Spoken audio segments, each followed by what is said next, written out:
Hey Mum, it's Joe here.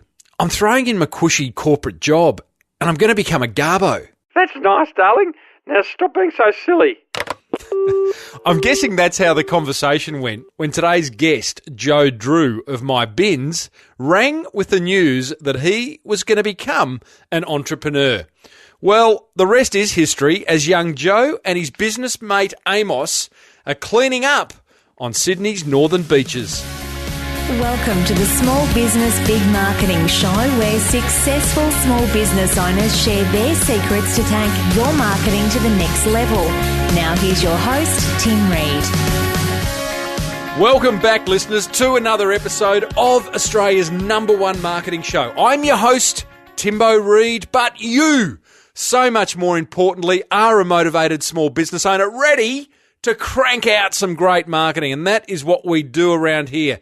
And this show is made possible by the very good folk at Net Registry and 99 Designs. Big show today, as usual.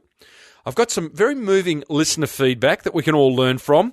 I have a fireside chat with cubicle escapee Joe Drew, who's gone and started a very successful and growing rubbish collection business on Sydney's northern beaches. Didn't his mum sound funny at the start of the show there? Yeah. I share a motivational marketing quote that reinforces everything we believe in around here about helpful marketing. And of course, there's always time for our weekly check-in. There is plenty of marketing gold dripping from the Small Business Big Marketing HQ's ceiling. So let's get stuck right in. Small Business Big Marketing with Tim Reid. smallbusinessbigmarketing.com. So I'm going to combine this week's kind of check-in segment with some feedback I've received, because the check-in segment's always about, how's your week been? Well, my week's been fantastic, and it's just been made doubly, triply, maybe quadruply as good because of this feedback that I've received from a listener, Tracy Hooper, at the Confidence Project in Portland, Oregon. Now, I'm sharing this because I, along with many listening, I'm guessing, may be guilty of not showing enough gratitude. I've got my hand up. I don't show enough gratitude. I could show more gratitude. When I do show gratitude, boy, I feel better. And boy, the world's a better place. And boy, my marketing improves. Gratitude can be a marketing strategy, Let me share this feedback I got from young Tracy Hooper. She says, "Hey Timbo, thank you so much for graciously sharing your marketing gold every week on the Small Business Big Marketing Show. It is a gift to small business owners like me." My pleasure, Trace. That's what I love doing. She goes on to say, "I hope that the group, your listeners, appreciate you. You have such great energy, your delivery is tight, and content so rich with ideas that we can implement right away." And I have. And she sure has. I'm going to give you a list in a minute of some of the insights that she's gleaned from the show, just in case you missed them. She goes on to say, though, "I appreciate your solid research on your guests and their businesses. Plus, you are an excellent interviewer. Very curious. You ask the questions we would ask and then go deeper." That's actually my intent, Tracy. I have studied a couple of my favourite interviewers, and that's what they do. So I'm just trying to be as good, if not as better as them one day. She goes on to say, "It makes for great listening and many learnings. Plus, I appreciate your honesty about the ups and downs of having your own business, setting boundaries, working through limiting beliefs. Oh yeah. Being vulnerable, etc. It makes you real to us listeners. Until we meet in person, Tracy Hooper." Isn't that beautiful? She has not only thanked me, but she's identified things in me that she wants to bring to my attention and thank me for. And I think that's just a wonderful way of showing gratitude. Tracy sent me a second email, and she highlighted some of the things, some of the marketing gold that she's taken away. And I think this will be really useful. I hope it's really useful for you. She says, "You and Small Business Big Marketing have changed the way I think about marketing." Good. That's what I want. Nothing stays the same if it changes. And And I tell you what, if you do implement some of the ideas, your business can only be better for it, like Tracy's. She says, what I especially appreciate are the ideas from you and other successful entrepreneurs that don't cost a cent and make a huge impact. And here's her brief but very concise list. The 1%ers. We've talked about 1%ers. How to get past the dopamines. I love that one. How to do the little things well. Making marketing a hobby. Simple one-paragraph emails. Feedback tab on my newsletter. Injecting humour into my business. Word of mouth. Not just word of mouth. Marketing is emotional, and the need to create magic moments.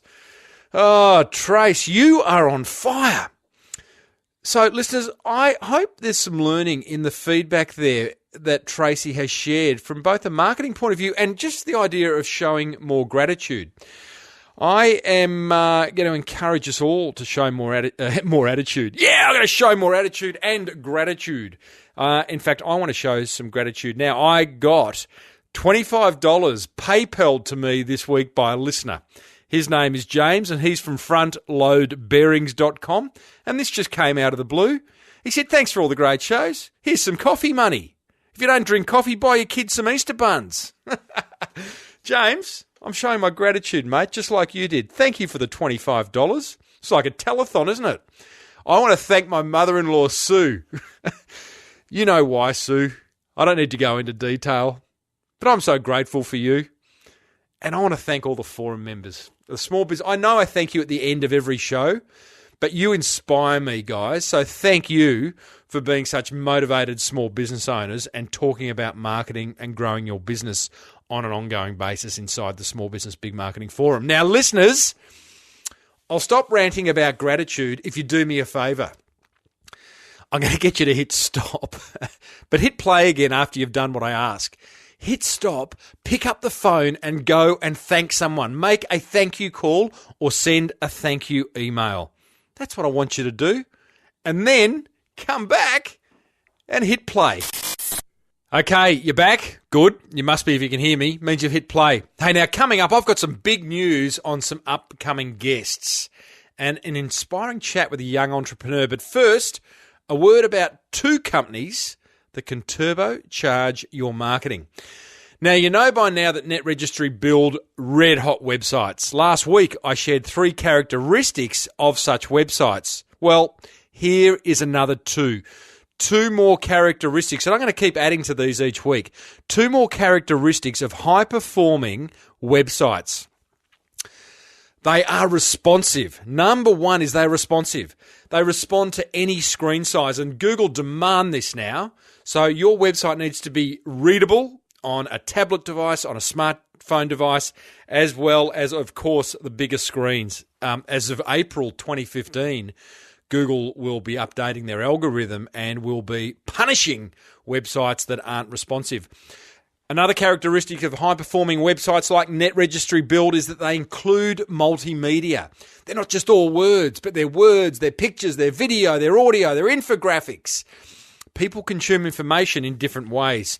So there's 2 more characteristics of high-performing websites. And if your website is underperforming, if it's not ticking the above 2 boxes that I just mentioned, head over to netregistry.com.au and get your online marketing sorted. Speaking of getting your marketing sorted, 99 Designs are also a very supportive sponsor of this show. This show goes out a day before a free webinar I'm running with their lead designer over there, and it's all about 9 steps to perfecting your creative brief. It's on Wednesday, April 8, 2015. It's at 9 a.m. Melbourne time. If you want to register, head over to bit.ly, so that's bit.ly/creative-brief-webinar, and you can join us for an hour. Ask questions all about how to nail your creative brief. But 99 Designs are also a fantastic source of getting anything you want designed. You post your creative brief, and we'll explain in the webinar how to do that. You then let it run for 7 days. It doesn't cost you a lot of money. It can cost starting from like $200-300 to get logos designed, brochures designed, book covers designed, whatever it is. 7 days, there's a feedback process built in. After 7 days, you get all these wonderful designs for you to choose from. You select the winner, you release the prize money, you get the design, and guess what? It's got a 100% money-back guarantee. So how good is that? And there's 350,000 businesses that have already done that. You got to love that. Head over to 99designs.com/SBBM and you will get a free $99 upgrade on your first design. Now, back to the show.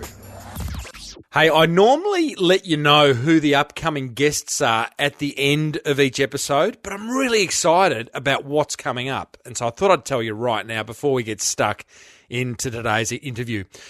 In the coming weeks, I have got a lady by the name of Alicia. Alicia is the number 2 biggest seller on Etsy. She's making 80 grand a month, turning over 80 grand a month.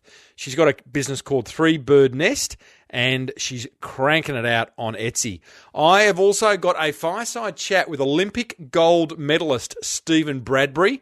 That is a ripper. And Melissa Maker of Clean My Space, the Martha Gardner of Canada. She's been on the show before. She will be joining me for an entire episode, giving an update on the amazing marketing that she's doing with her cleaning business. Plus, going to answer some listener questions, and we're just going to have an all-round giggle. So we've got plenty coming up. If you have someone that you think would be great for me to interview, feel free to email me, tim@smallbusinessbigmarketing.com. Righto, let's get stuck in to today's guest. His name, Joe Drew. His business, myBins.com.au. Now, I saw Joe last month on Sunrise. That's like the Today Show for you overseas listeners. I saw him on Sunrise with his business partner Amos talking about this wonderful little business he started. And I thought, what an inspiring couple of blokes. Just, they're cubicle escapees. They were in IT. He tells the story. Here's Joe's little bio. Love it. He was born in Manly, which is a little beachside town up there in Sydney. From a young age, he always wanted to run his own business like his father and his father's father. He did a Bachelor of Business majoring in finance and marketing at uni, and then moved into an IT company where he met his current business partner, who he's very like-minded with. So, and they got a bit sick of being stuck in the cubicle. Do you know that? Anyone ever had that feeling? I have. Yeah, me too. He's been voted Australia's sexiest garbo by that wonderful publication, New Idea. And this is just a wonderful story of starting, having an idea, and he implements some really, really smart marketing practices around pricing, around communication, around attracting and retaining great people in his business. You're going to learn a lot by listening to young Joe. I started off by asking him, did you ever think you'd be a garbo? No, never, ever. I went to a private school and went to university and did all that and just decided it wasn't for me. I wanted to be out and about. What are your parents saying? Nah, they're stoked. They're happy for me. It's all good. So isn't that interesting? Private school, uni. Were you you got a business partner? One was a financial planner. One was in IT. Which one are you? So I was we both ended up working in IT together, but originally I studied finance at uni and was heading down that track, but I just didn't enjoy it. So, from what I've read, you come from a long line of business owners. So for you, it's not really anything different to running your own business, huh? No, well, yeah, my dad had his own business. He had a little car yard, so he was a car salesman, and I think he always wanted me to take over the dealership when I came of age, but I didn't like the idea of working those long hours having to do deals and stuff. Gen Y, mate. You're a typical Gen Y. Yeah, that's it. Love it. So long line of small business owners. So you're in corporate. You're working. What's your business partner's name? His name's Amos. So Amos Michael. Okay, so you're working in the same corporation with Amos, and comes a day, what, are you out having a fag, or you know, smashing down a chocolate milk or something and going, you know what, I reckon there's an idea in collecting bins. Tell us about that. Well, look, we started working together, and we always just got along really well. We were quite like-minded people and quite motivated and driven to just be successful. And we originally we always knew we wanted to start our own business one day. We became pretty close mates, so even outside of work, we're catching up, having beers. And then I left the company we were working at, and a couple of months later, I just said, mate, come on, get out of there. Let's do something for ourselves. And he did. And we I think we decided the type of business we wanted to run before we decided that bins was the sort of vehicle, if that makes sense. Yeah, okay, well, it does, but what were the options? When you say type of business, what does that mean? So we always wanted to run a business that had a low price. So working in sales, a lot of customers have price as a barrier. We wanted to have a low price point where prices wasn't an issue. If they liked the service, they were going to sign up for it. We wanted to be based around recurring revenue. So every customer we signed on would hopefully stay on for a long time or forever. And so every month sort of thing, our base of clients just continues to compound on top of the month before and build and build. So at first it was quite hard because of the low prices and not having very many customers. We weren't making very much money. But now, as the years have ticked by, we've got hundreds and I think almost 1,000 clients now, and the recurring revenue just keeps ticking in, and it's just it always seemed like a logical thing for us to do. And then when we realised that people's bins could get taken out and in, so we just go, let's just do that then. We can base our business model around that. So you've left your corporate life. Amos is still there. Did you leave because you just like, you got to get out of there, and you didn't know? Did you know what you were going to do? I didn't know what exactly I was going to do. I knew I'd saved up some money, and I thought, I'm going to give it a crack. I'm going to start something. And then so you're going, Amos, get out of there, man. Get out of there. It's dangerous. Come with me. Give me a hand. Let's do it. Yeah. So you've got this criteria for business, which, mate, that is great criteria. I mean, low barrier to entry from a price point of view, this recurring revenue model like the big telcos have. I mean, why shouldn't us small guys have the same? That's right, yeah. So there's some really good criteria there. Then, therefore, did you then sit down over a few frothies and figure out what is the business? What is the service that we're going to offer, or the product we're going to sell? Exactly right. Yeah. What were the options? I think Amos actually came up with it. He was driving over to my place one morning, and he's like, "Man, I was halfway here, and the footpaths were just littered with bins on the road and in people's driveways and in the gutters and falling over." And I just thought, why don't we just take them in for people? And then next minute we were doing it, and it all happened. Well, hang on. Next minute you were doing it. Oh, so simple, isn't it? Starting a business. Okay, so Amos has arrived at your place, gone, here's a problem. We could solve that. Was it literally go, yeah, that is it. That is definitely it. Was there a moment where both of you have kind of gone, yeah, here we go? Yeah, the penny just dropped, and we started thinking of names, and we bought our domain and registered a business and set up the company and started making calls. And to who? Calls to who? We started off by making calls to strata managers and real estate agents. Yeah, and nice. Bit so of leverage. I was trying to get some referrals. And whenever we were having a quiet spell, we'd fill our backpacks with flyers and do some door knocking and letterbox drops. And in the early days, that's how we used to sign people up. We'd literally just go door to door, go, there's a long driveway, they'll sign up. And they did. It was really good. What was the gap between Amos arriving at your house that day saying it's the bins and actually him leaving his job and you getting this business to market? It was probably a week or two. I think we called the local paper and explained what we were trying to do, and they loved the idea of it. So the local paper, the Manly Daily, did a write-up on our business, and that goes out to about 100,000 homes on the peninsula. So that gave us some great exposure, and a few customers came that way. Before you even had the business up and running?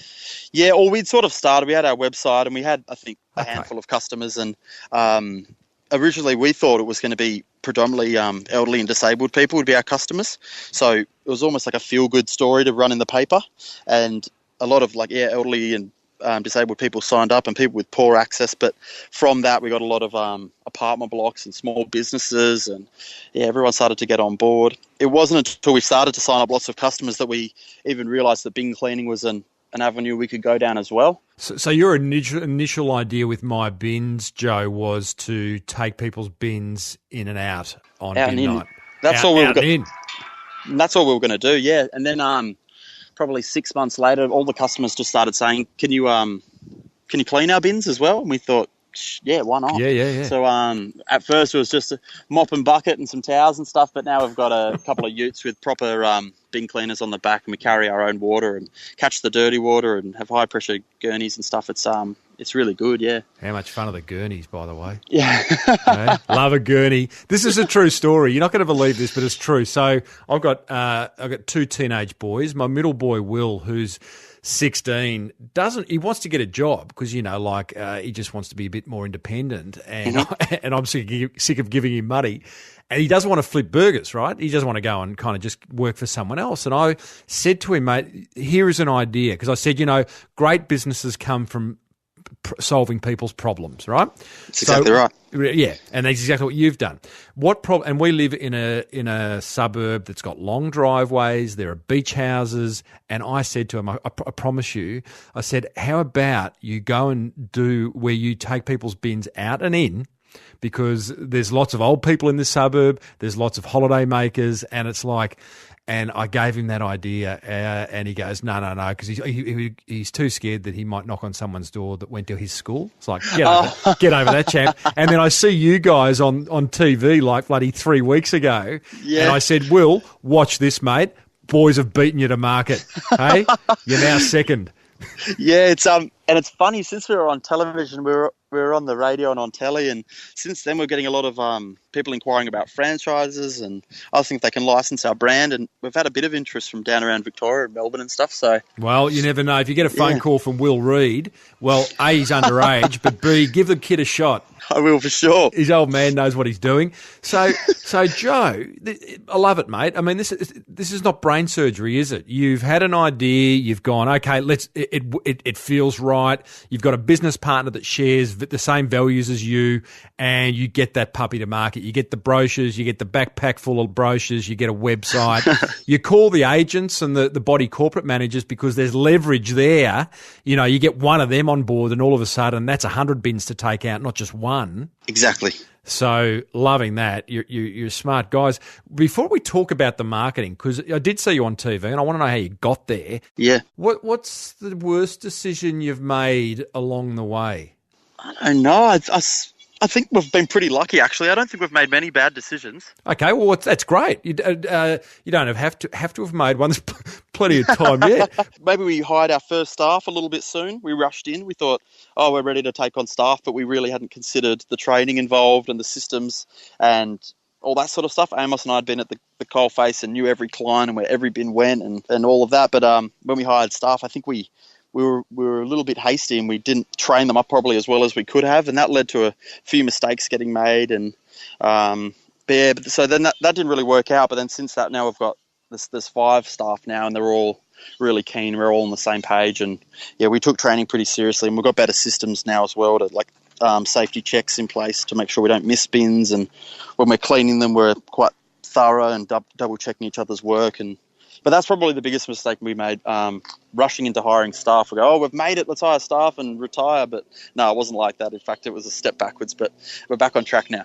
What was because was it hard as the business owner handing responsibility over to a third person, or could you not wait? No, it was. It sounds funny, but I almost didn't trust anyone to be doing the job as well as I could. But at the end of the day, it's just taking up bins. So hey, don't play it down, mate. Don't play it down. Yeah. But it's not like I was running a hospital and I was hiring doctors and there were people's lives on the line. But it's sort of just like myBins was my baby, and I didn't want any mistakes to get made. So I was a little bit stressed out at first, but now we've got good people on, and we've just hired someone else last week as well. So. Quote of the interview so far. Yeah. My bins are my baby. Yeah. But tell me, have you documented then all the processes involved when bringing someone into the fold? Yeah. So when we hired again last year, we hired a couple of staff, and we were really slow and methodical and did weeks of training. And now this time, with the staff that we had hired, they've got their head around it. Now they're doing the training of the new staff, and Amos and I are just sort of double checking the work rather than doing all of the work. It's it's good. We've got good systems in place now. What do you look for? I'm going to tread on eggshells here because I don't want to but the type of person. Owning a business like yours is cool. Working for a business like yours could be deemed as I'm just a garbo. Yeah. So how do you attract a good quality person that sees beyond the idea of smashing bins up and down a driveway? My dad always told me to hire people that are better than you, basically. And in our line of work, it was always a big problem. We didn't want it sounds rude, but just meatheads or, just knockabout guys. We wanted people who were actually wanting to work and see a career in the business, which at first for them would have seemed hard or maybe impossible. Like they're just bashing it. It's like a dead end job, just moving bins. But so with Evan and Liam, we hired them almost a year ago now, and they went from just moving bins and just cleaning bins to now sort of having staff underneath them. And the next step is actually, I wanted them into more of a sales and marketing role where they're calling the strata managers and they're sending off the quotes and adding new customers into the system. And they're going to be, so as we hire staff, it sort of pushes the existing staff up one tier higher. And so we've always got a sort of like a succession plan for every employee we hire, but we don't want them to come on board and just think of it as a temporary, 6-month job to. Yeah, love it, mate. So there's responsibility. Yeah, and that's what we've spoken to Evan and Liam about it at length, basically, like if they're interested in going to uni or TAFE and just learning new skills and that they can bring to the business, and we're going to put them through a few courses and that sort of stuff. So yeah, it just keeps them motivated and keeps them hungry, and it keeps them loyal, and it's really good. Love it, mate. That's a great way of just bringing good people, because I speak to a lot of small business owners, and attraction and retention of good people is like almost the number one. So hard. Yeah. It is really hard. What was the other thing you found hard? Not found hard. Pricing. Let's talk pricing, because pricing's hard, but you seem to have nailed it. $1 a bin. So like I said before, we didn't want price to be an issue at all. We want people to call up and go, "Oh, how much does it cost?" And we go $1 a bin, and they almost laugh and say, "Are you for real?" So at first it was tough for us because the price was so low that it took a while till we were making enough money to pay for fuel and pay for ourselves and food and rent and everything. But now we're at a stage where we've got clients like whole streets and apartment blocks shoulder to shoulder, and we never wanted to spread ourselves too thin from the very beginning. So when we get customers calling up, and if they're, a couple of suburbs across too far, we just we'll say, "Nah, so unfortunately not, but we'll let you know when we're servicing your area." And that's allowed us to keep a lot of our customers really close together and almost like very dense. So we can go, we can justify the low price because we can move, a couple of hundred bins on each street at each time. So it adds up quite quickly. I know it sounds silly, $1 a bin, but you can move, over 100 in an hour, and it adds up. So at $1 a bin, is that based on like a 6-month commitment or? No. So where we live in Sydney, for your listeners, if they know Sydney, we're on the northern beaches, and it's a pretty laid back, beachy sort of vibe, and everyone's pretty cruisy. And we wanted to stay away from contracts and locking people in and people sort of thinking we were a bit of a scam, if that makes sense. So we don't use contracts. People can sign up if they're going on a holiday, or they can sign up if they want to use us forever. It's just the same price. So I can get you everyone. in for one week for $1. Yeah, I try and talk people out of it. I say, "Oh, come on, just sign up and stay on board if you want." But if they sign up for a week and then they cancel them, that's fine too. We don't mind. Payment in advance? Yeah, so payment in advance always. With our bins to curb service for households, we invoice in 3-month blocks, and that just saves them having to leave out, a few dollars on top of the bin each week, or having to worry about always making payments and sending checks and stuff. So they pay for 3 months at a time. And with our apartment blocks, we invoice the strata managers at the beginning of each month. So they pay for a month in advance. Yeah. And that sort of just keeps them up to speed, and everyone's covered. Obviously, you do have trouble with, staying on top. Some people's payments, don't come in and you fall behind and you have money owed to you, same as all businesses. But we try as hard as we can to get paid before we do the work, just because obviously it is such a low profit margin on off each client. So we have to stay on top of it. Otherwise, we just find ourselves just going backwards a little bit. Now, listeners, I'm talking to Joe Drew. Him and his mate Amos run a company on the northern beaches of Sydney called myBins, a couple of entrepreneurs at heart. And I now want to talk to you, Joe, about the marketing. I saw you on Sunrise for overseas listeners, which is a bit like the Today Show. Mate, how did you two blokes get on that? Yeah, so we what we found with our business, we move bins for apartment blocks, we clean bins for businesses, we do, like, everyone with a bin's basically a potential client.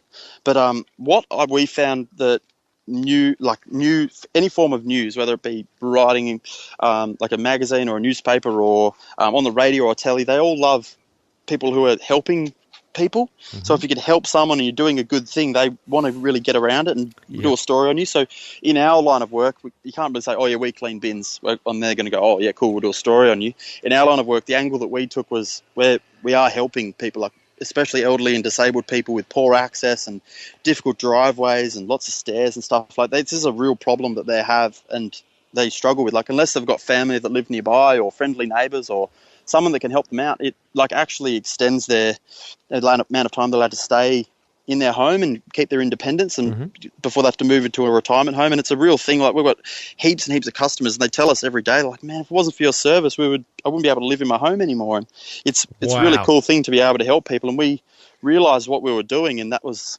sort of the avenue we took when we called the local paper and we said, do you want to do a story? We're helping elderly people for $1 a bin. And they just said, oh, what, how good are you? So that it was just like it's quite a unique selling point from our business. The media and news outlets like us because we're helping people basically at a low price. So. This is really interesting.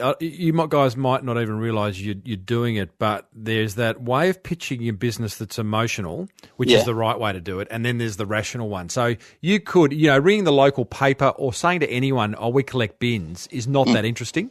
No, right? It's not. But what is interesting is that you help people stay in their homes for longer before they have to move into a retirement village, or you help people in some way. All of a sudden, that becomes emotional, and people go, "Wow, tell me more about that." Yeah, and that's exactly what happened. So the penny dropped when we spoke to the local paper a couple of years ago, and they said, "Oh my goodness, this is amazing." So we got a bit of a story through them, and then a couple of years later, when we expanded into another part of Sydney, we called the local paper in that neck of the woods, and the same thing happened again. They couldn't believe it, so they did a story on us, and then from that, news.com.au we were on the front page of news.com.au, and they featured us on their Facebook page, and it got like 1,000 likes or 1,000 shares, and from that, then we were on all the local radio stations, and it sort of started to blow up, and then we ended up on the news. It all just sort of snowballed. Tell us about the phone call. So you got the phone call from Sunrise, or how'd that happen? Yeah, so I was at home. I was doing some quotes and sending off invoices and just working. And the phone rang. I thought it was going to be a customer asking about our service, and it was so and so from Sunrise News. And my jaw hit the floor. I was like, "Are you serious? Why do you want to do a story on just a couple of guys moving bins?" But no, they explained that it was just something that their viewers and listeners would really like to hear. And they met us and a couple of our staff, and we were moving bins, and they were filming that. And then they got some footage, and then the next, I think it was about a week later, they asked if we could meet them again, and they actually cut to us live and did a live segment on us and had a little montage thing playing in the background of us doing the work. And we had a great response. I think our website went from receiving sort of 100 or 150 unique hits a day to like 10,000 in one day. And we got a call. We use an SEO company to help us rank organically on Google. And we got a call from our SEO guy the next day, and he's like, "What the hell happened overnight? You guys got so much traffic on your website." And we explained we're actually on television, and he's like, "Oh, you guys are funny." And we had a good laugh about it.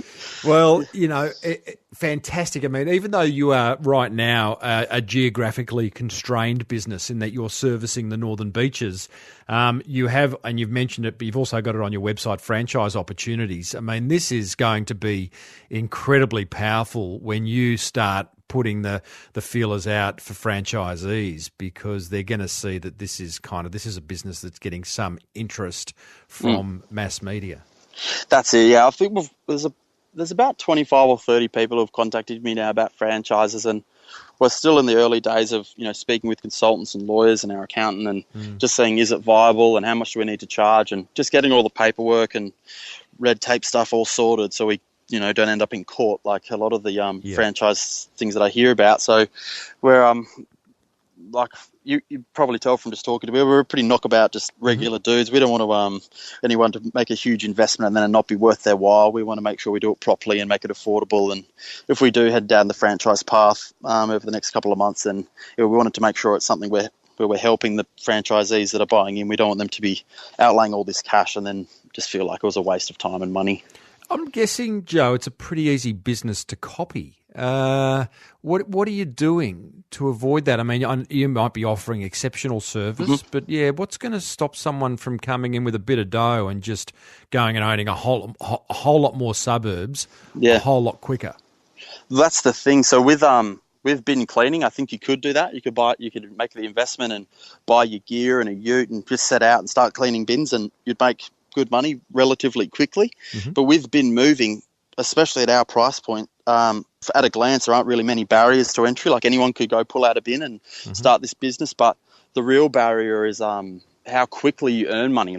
So if someone looked into our business and saw the way we live now, they go, "Oh, you guys are killing it, and you you work when you feel like it, and you do all this stuff. Oh, it's so great. I'm going to go start a myBins franchise." But the reality is, we worked probably 7 days a week for 2 years straight. We didn't even pay ourselves. We were always investing in our marketing and our vehicles and stuff. So it was a really hard slog for a long time, and only now is it starting to pay off, and we're getting dividends from it all now. But the biggest barrier is just how quickly you can sign up clients, because to tell you the truth, like, people don't even know this service exists. So we're almost like educating people at the same time. No one searches on Google, "Oh, take out my bins to the footpath," or anything like that. Like, we almost have to get in front of people and tell them our service exists, and then tell them about the price, and then they go, "Oh, you know what, that's something I would consider." And then 6 months down the track, they go, "Oh, my husband forgot to take out the bins 2 weeks in a row, and I've had enough, I'm signing up."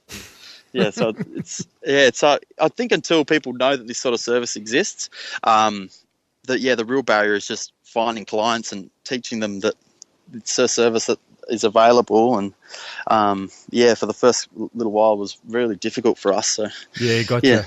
Yeah, it is interesting. I've had a few guests of recent months of businesses that you just wouldn't know exist. Like, one guy's got a product called Innies. You know how the young people today wear their shoelaces undone?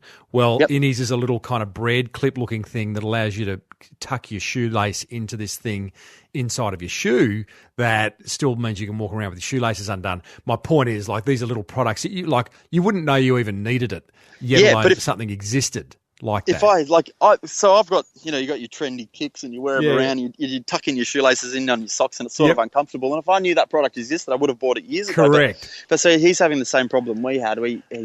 People don't know it exists, and it's hard to educate people when they're not searching for it. So it's really, investing in marketing and pushing it out there. It's hard. So, mate, your SEO, tell me, because, we hear a lot of bad stories about these SEO crowds organically getting you onto page one of Google.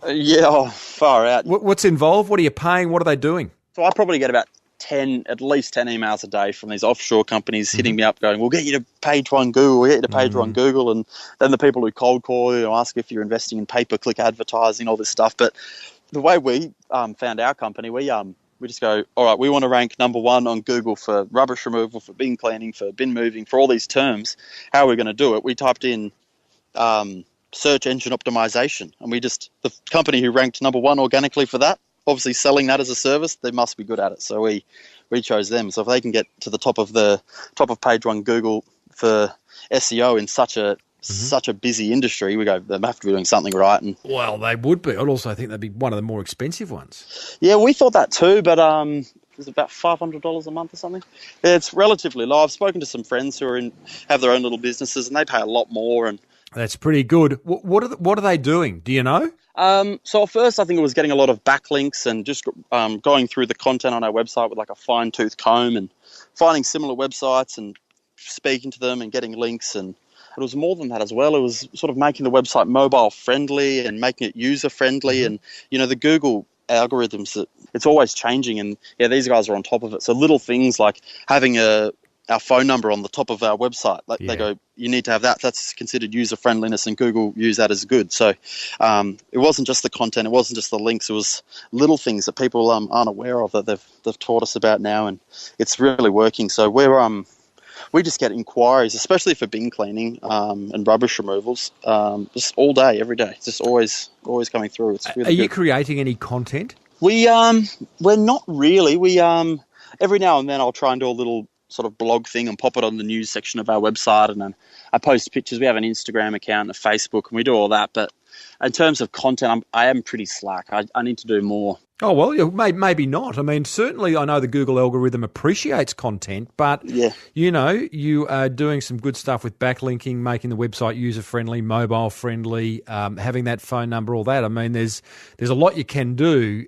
You're focusing on some stuff that's working really well.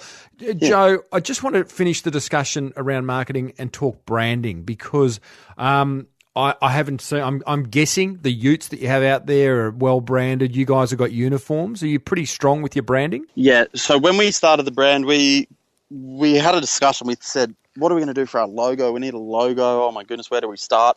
And then Amos and I just played around with a few things, and Amos came up with the idea of making our logo just the name of the business. So it was like two birds with one stone. He's an ideas guy, Amos. Yeah, it's really good. So now on all of our vehicles, we've got the myBins with the dark MY and the bright green BINS with the capital B, and we actually got that trademarked recently in a couple of different industries to do with cleaning and rubbish services and that sort of stuff. So it's protected our brand, and we take it really seriously. We've got it all on all of our uniforms and shirts and all of the vehicles. We've got 2 tip trucks and a couple of utes and a couple of vans, and they're all emblazoned with the big myBins and rubbish removal and bin cleaning and bin moving and all that sort of stuff. So it's good. Good on you, buddy. Well, I love your enthusiasm. I love, you're ticking so many boxes of, the way you've approached the business, the way you chose which business to start in the first place and everything you're doing with SEO. So, mate, I can only wish you the absolute best for the future, and I hope to see you down my way soon because, mate, I hate taking the bin out. Well, maybe you can give me your son's email address and I can give him a job and he can start taking out your bins. Look out. All right, buddy. Hey, thanks, Joe. No worries, mate. All the best. Thanks again. Oh, my old man's a dustman. Well, listeners, I hope you enjoyed hearing Joe share his entrepreneurial journey. What a great story. He's not on Twitter, so I can't direct you to hitting him up on Twitter. But you could ring him and tell him you heard him on the Small Business Big Marketing Show, or you could get him to collect your bins, 1300 692 467. His website's mybins.com.au. Now, on behalf of 99 Designs and Net Registry, I want to share my top 3 learnings from that interview. Number 1, have a business where price isn't an issue. Remove the blockage of price. The dollar a bin idea is genius. It is absolutely, that's gold right there. There is no barrier to entry. You've got people into a system at $1 a bin. I love that. Number 2, recurring revenue. He's an old man in a young body is young Joe Drew, having thought about these things starting this business. Recurring revenue is fantastic. You can sell $1 million. You can sell $1 million of one item, or you can sell one item recurring 1 million times. Which would you prefer? If you can find some way of injecting recurring revenue into your business, then do it. The telcos do it. The internet service providers do it. It's getting done a lot. We need to learn from those guys. Number 3, search engine optimization. Don't not do it. I know you're getting lots of phone calls from people promising to get you to the top of Google. Just choose good people. Net Registry have been sponsoring this show for 3 years. They are good at search engine optimization, but do optimize your site for the search engines. Primarily, I would create great content because that will be self-optimizing, but do the hard yards as well with the metadata and all the geeky stuff. But Net Registry can help you with that. I'm going to give you a 4th tip as well. Escape the cubicle. Get a small business. I hope you enjoyed that interview as much as I did bringing it to you. I'd love to hear what you thought about it. Hit me up over at Timbo Reid on Twitter. That's REID, or join the forum over at crankmymarketing.com because we talk about all the episodes and I'd love to hear your thoughts. Righto, marketing quote of the week is brought to you. Well, not so much brought to you, it's said by, at a point in time, at a point in history, Napoleon Hill. I love this quote. It goes, "The day of the go-getter has passed. He has been supplanted by the go-giver. I like that because that supports the whole thinking behind helpful marketing. The day of the go-getter has passed. He has been supplanted by the go-giver. You got to give to get. You got to tell to sell. There's 2 letters difference between help and sell. All right? Think about it. Be more of a giver. Make gratitude part of what you do.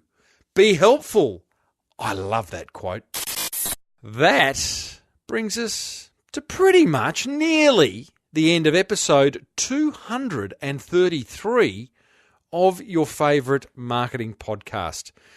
Now, if you enjoyed this episode of the Small Business Big Marketing Show, then you are going to love what I've got in store for you. As I said earlier, oh boy, the quality of the guests and the marketing GOLD they share is nothing short of inspirational and motivational. To never miss a second, simply subscribe on iTunes or on your favourite podcast app. Be sure to hit me up on Twitter. Head over to Twitter and chat to me at Timbo Reid. REID is where I hang out. To book me to speak at a conference, or maybe you know someone who needs a conference speaker around marketing, I've got a speaker's website over at timreid.com.au. If you want to pay it forward, hey, show a bit of gratitude, then go and tell another motivated business owner just like you about this show. They'll love you forever. And be sure to use 99designs.com/SBBM for all your design needs. There's a free $99 upgrade if you use that link, and Net Registry to get your online marketing sorted. A big thank you to everyone who's left a review on iTunes, in the show notes of any of the past episodes. I read and respond to them all. And a big hug to all forum members. I love you guys. And it's grown significantly in the last week, as I said last week, so I'm pretty happy about that. Until next week, I'm Timbo Reid. You're a motivated small business owner, and you've been listening to the #1 marketing podcast in the land. May your marketing be the best marketing. Bye for now. You've been listening to the Small Business Big Marketing Show with Tim Reid. Want more marketing goodness? Then visit smallbusinessbigmarketing.com.